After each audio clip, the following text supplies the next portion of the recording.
সুদের টাকা দিয়ে কোরবানি দিবেন, হবে না। ঘুষের টাকা দিয়ে কোরবানি দিবেন, হবে না। কিস্তির টাকা দিয়ে কোরবানি দিবেন, হবে না। লোনের টাকা দিয়ে কোরবানি দিবেন, হবে না।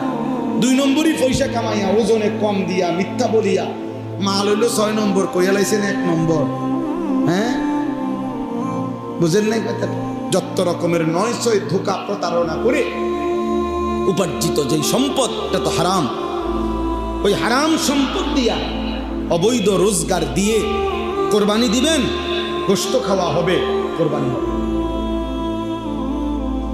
কোরবানি হবে না, সিদ্ধ হবে, আর সে যাবে না।